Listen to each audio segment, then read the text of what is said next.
आपकी इतनी जोरदार तालियों के लिए, इन फूलों के लिए और इस आदर के लिए बहुत बहुत शुक्रिया। दिल की गहराइयों से आप सबका बहुत बहुत शुक्रिया।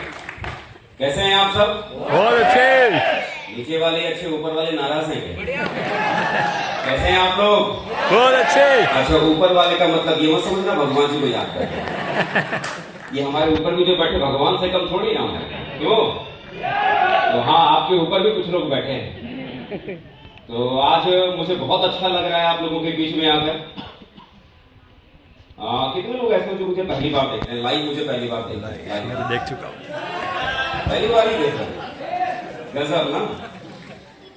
होना भी चाहिए ना, मैं पहली बार उदयपुर आया हूँ।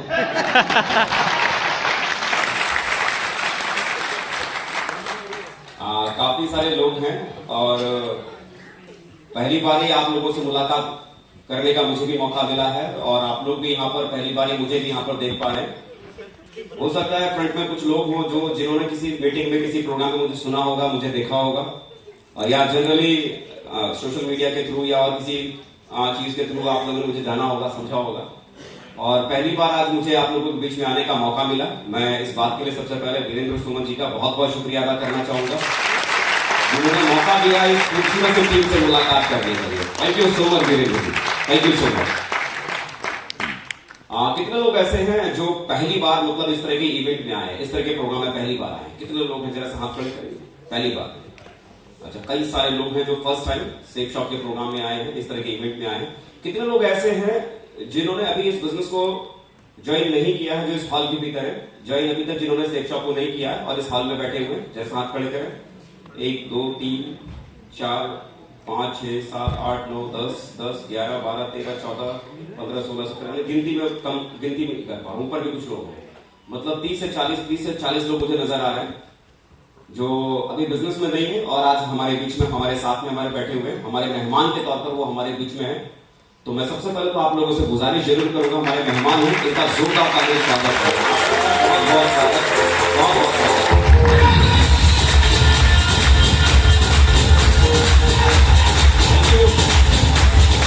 मैं आप लोगों को बराबर नजर आ रहा हूं? ऐसा तो नहीं किसी को देखने में प्रॉब्लम हो रही है? साहब आप दिख ही नहीं रहे मुझे। फुल माला इतनी चढ़ा देते हो कि जूतों के नीचे आके पता नहीं रेलगाड़ी बना दे। दिख रहा हूँ अभी आपको बराबर? यस यस दिख रहा हूँ, बराबर नजर आ रहा हूँ? यस यहाँ भी दिखाई दे रहा हूँ? यस इधर भी दिखाई दे रहा हूँ? यस। अच्छा, चलो बढ़िया जी। सभी को बराबर नजर आ रहा हूँ? यस। इधर भी दिखाई दे रहा हूँ, अच्छे से देख रहा हूँ, चेहरा मेरा दिखाई दे रहा है, चश्मा भी मेरा दिख रहा है। वाह बढ़िया, क्या बात है, मेरा चश्मा भी मेरे को नजर आ रहा है। यस यस मैं नजर आ रहा हूँ आप लोगों को? यस बराबर साफ साफ? यस। दिक्कत तो नहीं है? हाँ बढ़िया, very good very good very good. आप लोगों को नजर आ रहा हूँ? आ रहा हूँ बिल्कुल ना? इधर दिखाई दे रहा हूँ? यस। हाँ बहुत बढ़िया, ये अच्छी बात है, मैं सबको दिखाई दे रहा हूँ। इधर भी दिखाई दे रहा हूँ? इधर दिखाई दे रहा हूँ? हाँ ये तो तसल्ली नहीं, दिखाई दे रहा हूँ। इधर दिखाई दे रहा हूँ? यस इधर भी दिख रहा हूँ जी? यस। Very very very. क्या तुम सुपरमैन नहीं हो कि छलांग लगा के पक्का हो जाए? लेकिन काम चला लो, मैं इतना पीछे आ गया। दिख रहा हूं ना? Very good very good. चलिए, अब किसी को ये तकलीफ नहीं होगी साहब हमने आपको नजदीक से नहीं देखा, इतना नजदीक आ गया है ना, इतना नजदीक आ गया। तो कैसा फील कर रहे हैं आप लोग? बहुत अच्छा। एक्साइटेड है आप लोग? यस सुपर एक्साइटेड है आप लोग? यस। देखिए, बिजनेस की सबसे बड़ी थीम अगर मैं आपको बताऊं ना कि इस बिजनेस के भीतर बड़ी सफलता वही आदमी ले सकता है जिस आदमी के भीतर एक्साइटमेंट है, जिस आदमी के भीतर जोश है। जब कभी भी आप शुक्रवार के दिन ट्रेनिंग में जब कभी भी आप जाते हैं, उस ट्रेनिंग के भीतर जो पहली स्लाइड चलती है, पहला कोटेशन चलता है कि किस व्यक्ति को इस बिजनेस में 100% सक्सेस चाहिए। 100% सफलता पाने के लिए 90% किस चीज की जरूरत होती है? एक्साइटमेंट। 90% जरूरत किस चीज की होती है? एक्साइटमेंट। सिर्फ 10% ही ऐसी कुछ चीजें होती हैं जिस बुनियादी चीजों को थोड़ा हम मान के, थोड़ा हम फॉलो करके बहुत आगे तक जाते हैं, लेकिन 90% हमारी सक्सेस डिपेंड किसके ऊपर करती है? किस पर? किस पर? किस पर? Excited. You have the excitement. Yes. Excitement है आपके पास, Yes. है आपके पास, जोश है। Yes. अरे भाई इस धंधे में वही आगे बड़ा बन सकता है जिसको अपने जोश को दिखाना आता है। और ये जोश दिखाना क्यों जरूरी है, बार बार तालियां बजाना क्यों जरूरी है? इसलिए क्योंकि वीरेंद्र सुमन जी ने बोला बजाओ बजाओ ताली बजाओ, हमारे गुरु जी आए हैं, हमारे अपनाई साहब आए हैं, इसलिए हमें ताली बजानी। ना इसके लिए ताली नहीं बजानी, तालियां इसलिए नहीं बजानी। दरअसल होता क्या कि अभी आप लोग इस हॉल के भीतर बैठे हैं, कहीं ना कहीं आपकी डाउनलाइन, आपकी टीम के साथी भी आपके आसपास में होंगे या नहीं होंगे? Yes. तो कुछ लोगों की तालियां बजाने का स्टाइल कैसे होगा? कुछ लोग तो एकदम खड़े हो गए ऐसे बजा रहे होंगे जैसे मान लो अगर आजू बाजू वाला अगर बराबर ठीक से पोजीशन में खड़ा ना हो तो इधर लगेगा, इधर लगेगा, वो उधर गिरेगा, वो इधर गिरेगा। इसको देख के बोलेगा बाप को इसमें बड़ा दम है। और कुछ लोग ऐसे तालियां बजा रहे होंगे जैसे ऐसे, मजा नहीं काम। पड़ोसी बोल रहे मैं किसके चक्कर में फंस गया, ये मेरा आप लाएंगे। हे भगवान, कौन से बच्चे क्या है आपका लाइक, आपकी टीम भी यहाँ पर आपके साथ में है ना, आपकी टीम भी। और दूसरी एक चीज, अगर मैं कॉमन लाइफ के भीतर भी अगर मैं बात करूंगा, कॉमन लाइफ के भीतर भी जिस व्यक्ति के भीतर सक्सेस को पाने की भूख होती है, जिस व्यक्ति के भीतर जिंदगी में कामयाबी को पाने की भूख होती है ना, वो आदमी हमेशा हर चीज को लेकर एक्साइटेड रहता है। उसके भीतर जुनून होता है, पागलपन होता है, और वही आदमी जिंदगी में बड़ा नाम करता है। समझ रहे बात को आप? तो क्या चाहिए इस बिजनेस में आगे बढ़ने के लिए? Excitement. प्रोग्राम अगले 2-2.5 घंटे कंटिन्यू चलने वाला है। क्या इस 2-2.5 घंटे अपने जोश को मेंटेन कर सकते हैं ना? Yes. दिखा सकते हो ना? Yes. जोश कौन दिखाता है? इसमें दम होता है, सही है ना? जोश कौन दिखाता है? जिसमें दम होता है। और जोश किसको दिखाना नहीं आता? जिसमें पानी कम होता है। तो है ना भीतर हमेशा। और देखो तालियां में बजाओ। एक बात बताओ, इस हॉल में जो लोग बैठे हैं आपके अपने साथी, आपके दोस्त, आपके मिलने जुलने वाले लोग आपके आसपास में होंगे ना। आप क्या चाहते हो? आप डायमंड बन जाओ, बाजू वाला डायमंड ना बने? क्या चाहते हो आप? सब डायमंड बने ना। और मान लो कोई काम की बात बताई जा रही है और वही काम की बात उसके काम आ सकती है, और उसी समय और आपने अगर जोर से धपाधप अगर कर दिया, क्या हुआ थोड़ा काम की बात है तो किसी समय हुई आगे बढ़ सकता है ना। तो आपकी तालियां किसी को डायमंड बनने से आगे लेके जा सकती हैं। एक्साइटमेंट जब दिखाने का मौका मिले, देखो कुछ समय जिंदगी भूल जाओ। अक्सर करके जीवन में जब हम जीना शुरू करते हैं, और जब भी कभी कोई पूछता है भाई जिंदगी में अगर आप जी रहे हो किसके लिए जी रहे हो? बोला अपने परिवार के लिए जी रहा हूं। किसके लिए कमा रहे हो? भैया बाल बच्चों के लिए कमा रहे हो। किसके लिए इतना रुपया पैसा कमा रहे हो, भाग दौड़ रहे हो, इतनी पागलपनों की तरह काम कर रहे हो? बोला घर परिवार के लिए, माँ बाप के लिए, बच्चों के लिए, सबके लिए। बोला अपने लिए। बोला अपने लिए क्या कमाना? अपने लिए तो छोड़ो काम की बात, अपने लिए तो कोई मतलब नहीं। जिंदगी में हम कभी भी अपने बारे में कभी सोच नहीं पाते। बात सही है कि नहीं सही है? अगले जो 2 घंटे का सेशन जो चलने वाला है ना, 2 घंटे, हालांकि मैं कंटिन्यू नहीं रहूंगा, ये मत समझना कि 2 घंटे बोलेगा। हाँ, इतनी मेरी कैपेसिटी भाई। सबसे बड़ी बात है हमारे ग्रेट अपलाइन भी हमारे बीच में आए हुए हैं, वो भी हमारे बीच में। अगले 2 घंटे जो सेशन चलने वाला है, इस 2 घंटे मतलब अपनी एनर्जी को रोकना मत। ये मत देखना कि बाजू वाला बता रहा है कि नहीं, बाजू वाला एक्साइटेड हो या नहीं हो। आप क्या चाहते हो? बाजू वाले की जिंदगी बदले, आपकी ना बदले, इससे आपकी जिंदगी में कोई फर्क पड़ेगा? आपकी जिंदगी बदले, बाकी दुनिया में किसी की जिंदगी ना बदले, इससे आपकी और आपके परिवार की लाइफ में फर्क पड़ेगा या नहीं पड़ेगा? Yes. आप क्या चाहते हो? किसकी जिंदगी बदलनी चाहिए? खुद के। जोश दिखाना आता है या नहीं आता है, इससे कोई फर्क नहीं पड़ता। अगर आपका एक्साइटमेंट आपको दिखाना अगर आपको आ गया, तो बाजू में बैठा है आपकी टीम का साथी बोलेगा ये पागल आदमी, पकड़ो इसको। Yes. ये पागल आदमी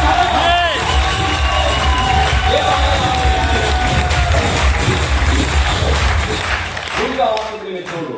अक्सर करके ये थोड़ा आवाज बढ़ा देना। इसकी अक्सर करके ये सोच लेते हैं ना कि यार क्या फालतू में चिल्लाना, क्या शोर मच, ये बच्चों का काम है।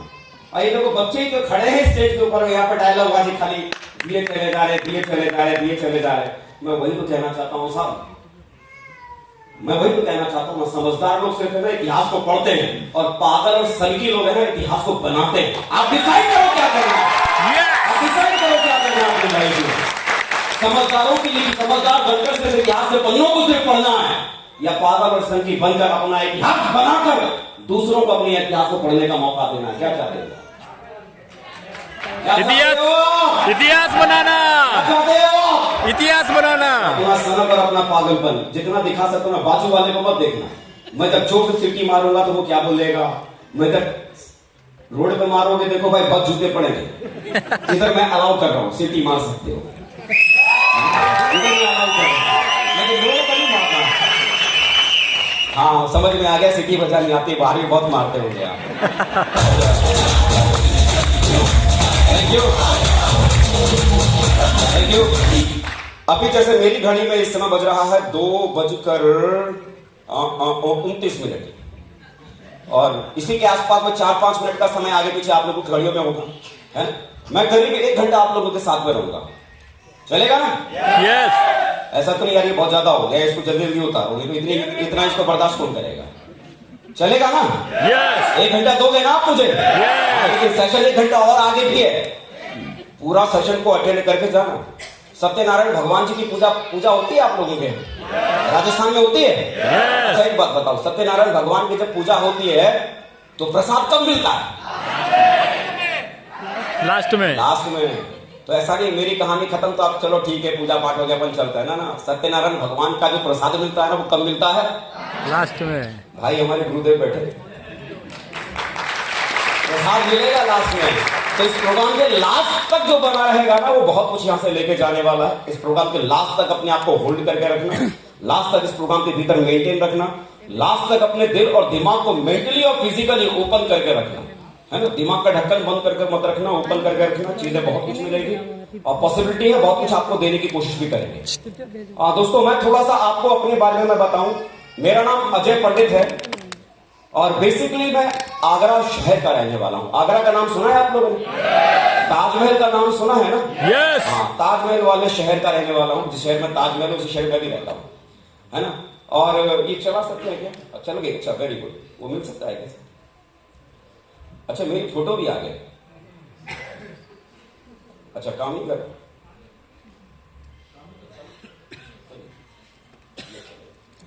चल रहा, चल बढ़िया चल रहा। मेरी फोटो भी देखो, अच्छी लग रही कि नहीं लग रही? देखो, ये मत बोलना कि मैं उधर आया था तो इधर आके मेरी हाइट बढ़ जाएगी। जितना हाइट वाला मैं उधर था ना, काला पीला था, उतना इधर भी हूं, तो उसमें कोई चेंजिंग नहीं है। मैं बाजू में इसीलिए आ गया था कि कोई खड़ा हो गया ना बोले सर आप ठीक से दिखाई नहीं दे रहे। अरे पास में आप गया था, उधर रंग अगर सावला था तो इधर भी सावला ही रहेगा। ये रोशनी थोड़ा गोरा बना देती है, बाकी और कुछ होता नहीं है। बाकी है तो उतना ही मामला है, ठीक है।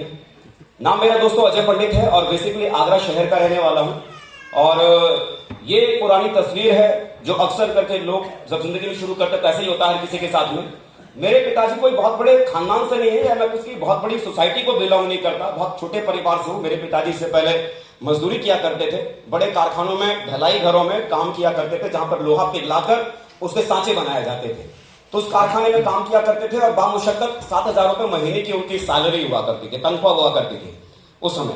जब सेफ शॉप बिजनेस को देखने का मुझे पहली बार मौका मिला तो मैं अपनी अगर मैं बात करूं उस दरमियान सेफ परिवार में मैं 3 भाई है हम लोग। ये फोटो आप देख रहे होंगे। जब मैंने पहली बार सेफ शॉप बिजनेस का मैंने प्लान देखा था, उस समय मैं इलेक्ट्रॉनिक्स इंजीनियरिंग का मैं सेकेंड ईयर का स्टूडेंट हुआ करता था। अपनी पढ़ाई को करने के दरमियान इस बिजनेस को मैंने देखने की मैंने शुरुआत की थी, सही है ना? इस बिजनेस को मैंने देखने की शुरुआत की थी। थोड़ा ये डिले आ रहा है और कर सकते हो, चलो ठीक है, चलाते चले जाना। सेफ शॉप बिजनेस को जब मैंने पहली बार करने की मैंने शुरुआत की थी, इलेक्ट्रॉनिक्स इंजीनियरिंग का सेकेंड ईयर का स्टूडेंट था और अपनी पढ़ाई के दरमियान इस प्लान को मुझे देखने का मौका मिला था। सच बात बताना, पहली बार जब कोई व्यक्ति आपको इस बिजनेस के बारे में समझाता है और बताता है कि सप्ताह में कितना कमा सकते हैं, यहां से आप 2 लाख, महीना में कितना कमा सकते हैं 100 लाख। सच्ची बात बताना, दिल पे हाथ रख के भरोसा होता है? ऐसा नहीं लगता कि सामने वाला पागल हो गया, भांग चढ़ा के आया या सुबह सुबह लगा के आया?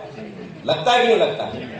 मैं सच बात बताऊं कि जब मुझे उन्होंने पहली बार इस बिजनेस के बारे में समझाया और बताया था कि साहब इस बिजनेस की वजह से आप महीने में 8 लाख कमाओगे, तो मैंने उनको बोला कि देखो साहब ऐसा है, मैं आज इंजीनियरिंग करता हूं, वो भी सरकारी कॉलेज से, और उसके बावजूद मुझे इस बात का भरोसा नहीं है कि जब मेरी इंजीनियरिंग पूरी हो जाएगी उसके बाद महीने का छोड़ दीजिए, साल में भी मुझे 8 लाख मिलेगा या नहीं, साल का भी मेरा 8 लाख का पैकेज होगा या नहीं उस इंजीनियरिंग की पढ़ाई के बाद, मुझे इस बात का भी भरोसा नहीं है।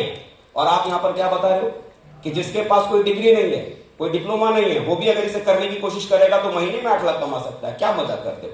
डिग्री वाले को तो भरोसा है नहीं कि साल में भी 8 लाख कमाएगा कि नहीं कमाएगा, और आप कहते हो कि बिना डिग्री वाला इसे करने की कोशिश करेगा तो महीने में 8 लाख कमा सकता है। ये मजाक वाली बात है। दिमाग में ये बातें समझ में नहीं आई।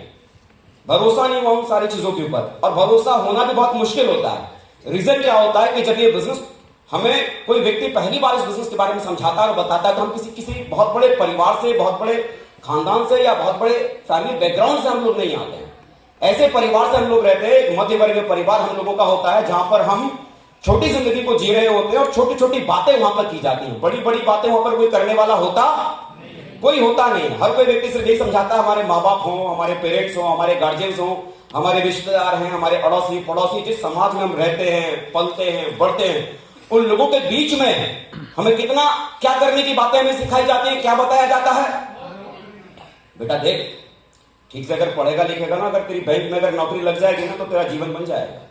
हम लग जाते हैं किसकी कोशिश करने की फिराक में, बैंक में नौकरी करनी है, बैंक में नौकरी करनी है। कोई कहता देख बेटा तेरी हेल्थ बहुत अच्छी है, सुबह सुबह दौड़ा भागा कर, दौड़ेगा भागेगा ना तो तेरी फौज में भर्ती हो जाएगी, तू फौज में सिपाही बन जाएगा। तो बच्चा किस डायरेक्शन में चला गया? वो सुबह सुबह दौड़ना उसने शुरू किया, फिजिकली वर्कआउट करना शुरू किया, और अल्टीमेटली कहां चला जाता है? फौज का सिपाही बन जाता है। किसी को माँ बाप बोलते हैं कि बेटा तू पढ़ने लिखने में ठीक है, इंजीनियरिंग की पढ़ाई कर, कल को तेरा रेलवे में तेरा इंजीनियरिंग के पोस्ट पे तेरी नौकरी लग जाएगी।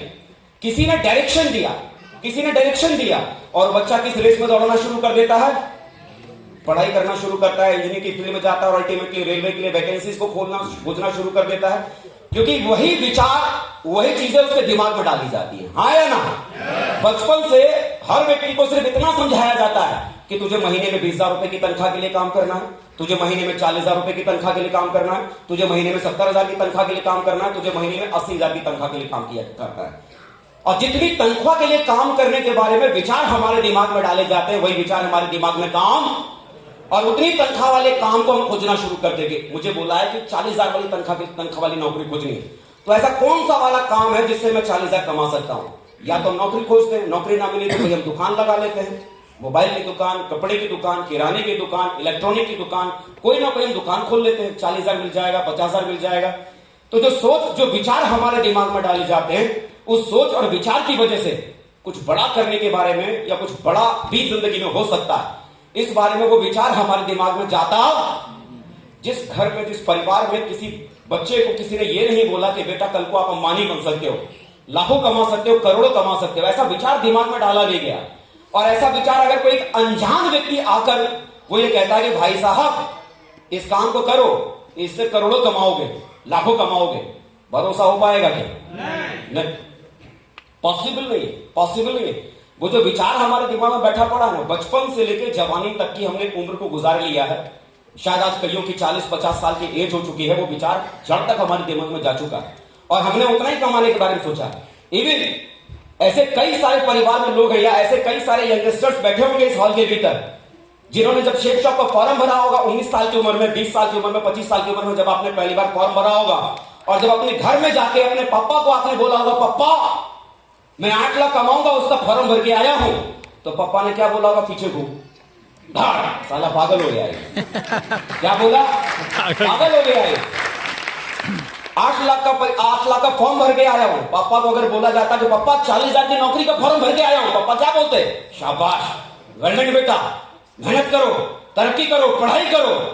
मोहल्ले में अगर कोई पूछे कि बेटा क्या कर रहे हो? मैं अंकल मैं डॉक्टरी की तैयारी कर रहा हूं। अरे बहुत बढ़िया बेटा, वेरी गुड, डॉक्टरी की तैयारी करो। बेटा क्या कर रहे हो? बैंक में पीओ की तैयारी कर रहा हूं। बहुत बढ़िया बेटा, वेल डन, शाबाश, करो, तैयारी करो। पापा की नाक ऊंची करके बोलते हैं बेटा मालूम है बैंक में पीओ की तैयारी कर रहा है, बेटा मालूम है इंजीनियरिंग की तैयारी कर रहा है। और बेटा अगर लाख रुपए कमाने की तैयारी के चक्कर में पड़ गया तो फिर बेटा नहीं रहा, वो साला पागल हो गया। वो क्या बन गया? इसकी बुद्धि भ्रष्ट हो गई है, किसी ने इसकी मति मार दी है, पता नहीं इसके दिमाग में क्या कूड़ा कचरा फंस गया है, पता नहीं क्या सोच रहा है। तो वो गलती हमारे पेरेंट्स की नहीं होती है, वो गलती हमारे रिश्तेदारों की नहीं होती, वो गलती हमारे अपनों की नहीं होती। अल्टीमेटली उनको वो रास्ता नहीं पता जिस रास्ते से चलकर कोई आदमी बहुत दूर तक जा सकता है। मुझे एक बात बताओ, अगर मुझे दिल्ली जाने का रास्ता पता है, कहां जाने का रास्ता पता है? कि उदयपुर से दिल्ली कैसे जाया जा सकता है, अगर मुझे उसका रास्ता पता है और कोई मुझसे पूछे कि भाई मुंबई कैसे जाना है, तो मैं बता सकता हूं क्या? कोई अगर मुंबई का रास्ता मुझसे पूछेगा ना, तो पता तो है नहीं, तो मैं क्या बोलूंगा, एक काम कर ये वाला रास्ता लेके पकड़ के चल, दिल्ली पहुंच जाएगा। फिर बोला दिल्ली जाकर दिल्ली वाले से पूछ लेना मुंबई कैसे जाना है, भाई मुझे खाली दिल्ली पहुंचाना आता है। तो कोई भी अगर मुझसे अगर कोई रास्ता अगर पूछेगा, तो मुझे रास्ता अगर दिल्ली जाने का पता है, तो मैं कहां पहुंचा दूंगा? अरे दिल्ली जाते जाते ही उस आदमी की पूरी उम्र गुजर जाएगी, और जब वो आदमी दिल्ली पहुंचेगा तो मुंबई जाने के लिए बचेगा क्या? 70 साल 80 साल की उम्र गुजर चुकी होगी। और असल में हमारे साथ में जीवन में यही होता है, हजारों की बातें हमको समझ में आती है, हजारों की बातें हम मध्य वर्गीय परिवार के भीतर की जाती है। हमारे आसपास के हमारे मोहल्ले में ऐसे इतनी इनकम कमाने वाले लोग हमारे आजू बाजू होते हैं, इसीलिए हमको बिलीव होता है हजारों कमाया जा सकता, 8 लाख कमाया। मुझे बताओ, आज अगर मुकेश अंबानी के बेटे को, आकाश अंबानी को अगर कोई जाए प्लान देने के लिए सेफ शॉप का, और बोले देखो साहब सेफ शॉप कंपनी में जुड़ो, महीने में 8 लाख कमाओगे, 8 लाख, वो भी हंसेगा, वो भी हंसेगा। क्या बोले? इसका दिमाग खराब हो गया। अबे मैं चुटकी बजा दूं तो चुटकी बजाते जब तक वो चुटकी ऐसे करूंगा तब तक तो 8 लाख मेरे अकाउंट में घुस जाएगा। अब वो चुटकी वाली आमदनी कितने दिन में कमाने की बात कर रहा है? फर्क है हमारी सोच में और उसकी सोच में। जब हमारे घर में किसी ने आके 8 लाख बोला था तब भी हम हंसे थे, और अंबानी के बेटे को जब कोई 8 लाख का प्लान देता है तब भी वो हंसता है। वो इसलिए हंसता है कि मेरी औकात से बहुत छोटी चीज बता रहा है, और हम और आपके घर में हमारे अपने लोग इसलिए हंसते हैं क्योंकि हमारी औकात से बड़ी चीज कोई हमको बता रहा है, एक बहुत बड़ी चीज बता रहा है। एक चीज याद रखिएगा, जिंदगी को बदलने में बहुत ज्यादा वक्त लगता नहीं है, जिंदगी रातों रात बदल जाती है, लेकिन जिंदगी को बदलने से पहले सबसे पहले जिस चीज को बदलने की जरूरत होती है वो होती है सोच। जिस दिन आपकी सोच बदल जाती है, जीवन उसी दिन बदलने की शुरू जाती है, जीवन उसी दिन बदलता है।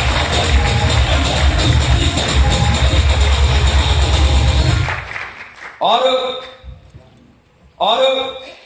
सेक्स शॉप बिजनेस को जब पहली बार मैंने भी देखा था, मैं किसी बड़े घर में पैदा नहीं हुआ था, बहुत बड़ी बड़ी बातें मेरे साथ में मेरे परिवार में नहीं होती थी, बहुत छोटी छोटी बातें होती थी। मैं जब अपनी पढ़ाई को कर रहा था तो मेरे पेरेंट्स ने सिर्फ इतना ही मुझे सिखाया था कि बेटा देख, तू कल को अगर इंजीनियर बन जाएगा ना तो हमारे घर की गरीबी दूर हो जाएगी। तू कल को इंजीनियर बन जाएगा ना तो कम से कम 2 वक्त का खाना ठीक से हम खा लेंगे। पढ़ लिख जाएगा, पढ़ लिख रहा है, इंजीनियरिंग में नौकरी, इंजीनियरिंग में दाखिला हो गया, कल को अगर कुछ हो जाएगा तो लाइफ अच्छी हो जाएगी कि नहीं हो जाएगी? यही विचार थे, यही विचार थे। मैंने सिर्फ इतना ही सोचा था कि आज मैं अपनी इंजीनियरिंग को कर रहा हूं, इंजीनियरिंग करने के बाद अगर 20-25 हजार रुपए की नौकरी भी अगर मिल जाएगी ना, बस मैं समझूंगा परमात्मा ने मेरा जीवन सफल कर दिया। सिर्फ इतनी से सोच के साथ मैंने अपनी जिंदगी को शुरू किया था। मुझे नहीं मालूम था जीवन में कहां तक जा सकता हूं। ये प्लान पहली बार देखने का मौका मिला, मैं नहीं जानता था कि इस प्लान से क्या हो सकता है, इस प्लान से क्या हो सकता है। ये आप सब जानते हैं। जो व्यक्ति हमारे और आपके घर पर इस बिजनेस के बारे में समझाने बताने के लिए आता है, क्या वो व्यक्ति हमें इस प्लान को देने के बाद एक बार में छोड़ देता है या बार बार चक्कर लगाता है? बार बार। हम जुड़ना नहीं चाहते फिर भी जुड़ जाते हैं। आप में से कई सारे लोग हैं इस हॉल में ऐसे होंगे जो जुड़ना नहीं चाह रहे होंगे, जिनको अभी भी भरोसा नहीं होगा इस हॉल में बैठे हुए उसके बावजूद जुड़े हुए हैं। देखो हॉल में बैठे और फिर भी अभी भी भरोसा नहीं होगा। अच्छा इतनी बड़ी बड़ी बातें कह रहे, सच्ची में होता है क्या? मजाक तो नहीं कर रहे, अभी भी भरोसा नहीं होगा, लेकिन फिर भी हम इस हॉल के भीतर बैठे हुए हम जुड़ क्यों जाते हैं जब हमको भरोसा नहीं होता है? दरअसल होता क्या है ना कि जो व्यक्ति हमें इस बिजनेस के बारे में समझाने और बताने के लिए हमारे घर पर आता है, वो व्यक्ति कोई पराया नहीं होता है, वो आपका और हमारा कोई अपना होता है। या तो रिश्तेदार होता है, या तो दोस्त होता है, या तो पड़ोसी होता है, या तो जिगरी वाला यार होता है। हाँ या ना? यस। वो रिश्तेदार बुरा ना मान जाए, उस रिश्तेदारी को बचाए रखने की खातिर हम सिर्फ जुड़ जाते हैं। वो मेरा जिगरी वाला यार बुरा ना मान जाए, दोस्ती टूट ना जाए, उस दोस्ती को सलामत रखने के खातिर हम सिर्फ जुड़ जाते हैं। अब आप मुझे बताओ, दोस्ती को बचाने के खातिर कोई व्यक्ति जितना जुड़ा, रिश्तेदारी को बचाने के खातिर कोई व्यक्ति जुड़ा, और जोड़ने के बाद अगर उससे कोई अगर कहे चलिए ट्रेनिंग में चलते हैं। अब एक साहब बोल रहे थे जिन्होंने भी रिकॉग्निशन की, बोले चलिए ट्रेनिंग में चलते हैं, सीखेंगे इधर माल कैसे कमाते हैं, इधर पैसा कैसे कमाते हैं। तो जिस व्यक्ति को अभी तक बिलीव नहीं है कि यहां से कुछ हो सकता है, उस व्यक्ति ने तो सिर्फ सामने वाले व्यक्ति का मान रखने के खातिर बिजनेस को ज्वाइन किया। क्या वो व्यक्ति जिसको भरोसा नहीं है, सिर्फ जुड़ गया है किसी के कहने पर, क्या वो व्यक्ति ट्रेनिंग को अटेंड करने में इंटरेस्ट दिखाएगा क्या? नो। उस व्यक्ति को सीखने में कोई मजा आएगा क्या? नो। बिजनेस पर उस व्यक्ति का फोकस होगा क्या? नो। नहीं, उस व्यक्ति को बिलीव नहीं, भरोसा नहीं। और यही वो कारण होता है कि हम जुड़ते हैं लेकिन बिलीफ सिस्टम काम ना करने की वजह से बहुत दूर तक जा नहीं पाते। जैसा आप सबके साथ होता है, मना करने के बावजूद लगातार वो हमारे घर में आते हैं और हमसे मुलाकात करते हैं और हमें इस बिजनेस के बारे में बार बार समझाते हैं। ऐसा होता है ना, जिसे हम फॉलो अप कहते हैं। आज समझ में आता है उसको हम क्या कहते हैं, फॉलो। आज मुझे भी समझ में आता है उसको हम फॉलो अप कहते हैं। वो फॉलो अप का प्रोसेस मेरे साथ भी गुजरा, 2 बार 4 बार 5 बार 7 बार, लगातार कई बार उन्होंने फॉलो अप किया। और जैसे आप जुड़े इस बिजनेस के भीतर, मैं भी जुड़ गया।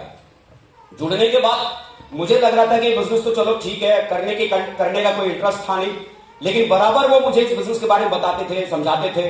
तो मैंने सोचा ट्राई करते हैं। शुरुआत में दोस्तों इस बिजनेस के बारे में अगर करूं तो शुरुआत में मैं सोच रहा था किसको मैं इस बिजनेस के बारे में समझाऊं। तो मैं अपने जिस कॉलेज में पढ़ता था, इंजीनियरिंग कॉलेज में पढ़ता था, अपने मैंने दोस्तों में से किसी भी व्यक्ति को इस बिजनेस के बारे में नहीं समझाया। मेरे पड़ोस में जो मेरी उम्र के मेरे दोस्त थे, उनमें से किसी भी व्यक्ति को मैंने इस बिजनेस के बारे में नहीं समझाया। अब आप पूछेंगे ऐसा क्यों नहीं, ऐसा क्यों किया आपने? पूछो क्यों? पूछो क्यों? हाँ तो मैं बताता हूं क्यों। दरअसल क्या था, इस बिजनेस को ज्वाइन करने के लिए क्या लगता है, पैसा। और आप मुझे बताओ, अगर अपने साथ पढ़ने वाले दोस्त को जब इस प्लान को समझाने के लिए जाऊंगा, हो सकता है उसको ये प्लान बहुत अच्छा लगेगा, वो जुड़ना भी चाहेगा, लेकिन जुड़ने के लिए क्या लगता है, पैसा। वो है क्या उसके पास? वो किसके पास है? पप्पा के पास। मतलब अगर इतने सारे दोस्तों को बताया, उसमें से अगर किसी को अच्छा लगा तब बोलेगा मैं जुड़ूंगा। और जुड़ने के बाद फिर मुझे फाइनल टेस्टिंग कराने के लिए किन के पास जाना पड़ेगा? पप्पा का। मतलब पहले बेटे को पटाओ फिर पप्पा को पटाओ, बहुत ज्यादा मेहनत है। मैंने कहा इसका मतलब जब समझाना ही है तो उनको बताओ ना जिनके पास क्या है, पैसा। तो मैंने ऐसे लोगों को शुरुआत में इस बिजनेस के बारे में समझाना शुरू किया जिनकी उम्र 40 साल की थी, जिनकी उम्र 50 साल की थी, जिनकी उम्र 55 साल की थी। ऐसे लोगों को मैंने इस बिजनेस के बारे में शुरुआत में समझाना शुरू किया। जब मैं किसी 40 साल के व्यक्ति के पास इस बिजनेस को समझाने के लिए जाता था, 40 साल के व्यक्ति के साथ, और ये मैं बातें कब कर रहा हूं, आज से 15 साल पहले की। कब की बातें कर रहा हूं? आज से 15 साल पहले। एक बात बताओ, मेरी उम्र कम होगी या ज्यादा होगी? अभी तो आजकल रिजर्वेयर भी मार लेता हूं, उस तरह चला लेता हूं, गाड़ी मुझ आ गई है, पहले नहीं थी। तो जब मैं किसी 40 साल के व्यक्ति के पास जाता था और उनको इस बिजनेस प्लान के बारे में समझाता था और उनसे बड़े प्यार से बोलता था कि अंकल जुड़ जाओ, करोड़पति बनोगे, तो इनका हंस के बोलते थे कि बेटा तूने अब तक कितना करोड़ कमा लिया? तो फिर मैं बोलता था कि अंकल आप जुड़ोगे तभी तो कार्यक्रम शुरू होगा। तो अंकल भी हंस के कहते थे बेटा देख, चोर भी है ना कम से कम अपना मोहल्ला छोड़ के चोरी करता है। अरे फंसाना ये तो दूसरे मोहल्ले वालों को फंसा, अपने मोहल्ले वालों को फंसाने के चक्कर में क्यों पड़ा हुआ है? कमाल की बात है। 40 साल के समझदार वाले अंकल को मैं 8 लाख कमाने का प्लान बता रहा हूं, लाखों कमाने का प्लान बता रहा हूं, लाखों की बातें इनके समझ में क्यों नहीं आ रही? अरे आज की तारीख में इनको अपनी नौकरी के अलावा, दुकान के अलावा कोई ठीक से 5,000 अलग से कैसे कमा सकते हैं वो बताने के लिए कोई नहीं आया होगा। मैं लाखों कैसे कमा सकते हो अपने काम के साथ साथ, मैं वो समझाने के लिए आया हूं। इनको ये बात समझ में क्यों नहीं आ रही है? ये बात मुझे उस समय 15 साल पहले समझ में क्यों नहीं आ रही थी? क्योंकि बच्चा था ना, बात समझ में नहीं आ रही थी। किसी 55 साल के 50 साल के किसी व्यक्ति के पास जाता था और इस प्लान को समझाता था और उनसे मैं बड़े प्यार से बोलता था बाबा जुड़ जाओ, करोड़पति बनोगे। तो बाबा अपने सफेद बाल दिखाते थे, बेटा ये देख रहा है, और मैं भी देखता था और मन मन सोचता था कि शाहरुख खान के जैसे तो है यार। वो अलग बात में बोल नहीं पाता था, बड़े थे, उम्र में बड़े थे। बोलता था बेटा ये देख रहा है, ये देख रहा, तजुर्बा, एक्सपीरियंस। मुझे मेरी जिंदगी में आज तक सफल समझ में नहीं आया कि बालों की सफेदी का तजुर्बे से क्या लेना देना है। मुझे एक बात समझाओ, जो आदमी दुनिया में पैदा हुआ है, अगर जीवन में अगर कुछ भी ना करे तो क्या उस व्यक्ति के काले बाल कभी जीवन में सफेद नहीं होंगे? क्या होंगे ना? तजुर्बा। चलो साहब कोई बात नहीं, बड़े बुजुर्ग थे, बड़े बुजुर्ग लोग थे। बोला बेटा देखा तजुर्बा, एक्सपीरियंस। पहले बेटा एक बात बता, तूने अब तक कितनी कंपनी ज्वाइन की? तो मैंने कहा बाबा मेरी तो पहली है। बोला बेटा जितनी तेरी उम्र है ना उतनी कंपनी को ज्वाइन करके मैं छोड़ चुका हूं। बोला बेटा ऐसी कंपनी में फंसने से अगर कोई करोड़पति बनता ना तो बेटा हिंदुस्तान में अंबानी के बाद दूसरा नंबर मेरा ही आता। बोला यहां कोई करोड़पति नहीं बनता, यहां बेटा होता क्या है, पहले आदमी अपना 15,000 फंसाता है, और जिसका 15,000 फंस गया ना, बेचारा वो अपना 15,000 निकालने के चक्कर में वो 15 को फंसाता है। और वो जो 15 जो फंस गए बेचारे, वो अपने 15,000 निकालने के चक्कर में 15 को फंसाते हैं। और ऐसे बेटा फंसने फंसाने वाला कार्यक्रम चलता रहता है, होता कुछ भी कोई करोड़पति नहीं बनता बेटा। यहाँ जो टाई शाई लगा के आता है उसको मिल जाते हैं 400 रुपया, और जो बिना टाई वाला आ गया तो उसको मिल जाते हैं 200 रुपया, जो ठीक ठाक बोलने वाला है तो उसको मिल गया 500 रुपया, जो 19-20 करके बोल रहा है उसको मिल जाते हैं 100 रुपया। तो भाड़े पे लोग रहते हैं, भाड़े पे गाड़ी बंगला होता है, असल में होता कुछ भी समझ नहीं आ रहा। 55 साल के बुजुर्ग व्यक्ति को मैं समझाने की कोशिश कर रहा था कि बाबा जिंदगी बदल जाएगी। 55 साल के बुजुर्ग को क्यों मेरी बातें समझ में नहीं आ रही थी, ये उस समय मुझे समझ नहीं आ रहा था क्योंकि उम्र बहुत छोटी थी। शुरुआती दौर में मैंने इस बिजनेस को करीब 256 लोगों को मैंने इस बिजनेस के बारे में बताया। कितने लोगों को? 256। कितने लोगों को? 256। 256। और मजे की बात, 256 में से एक भी मेरे साथ नहीं जुड़ा। अरे आप ताली बजा रहे, मेरा दम निकल रहा था। 256 को मैंने समझा दिया, एक भी समझने के लिए तैयार नहीं था। मैं सोच रहा था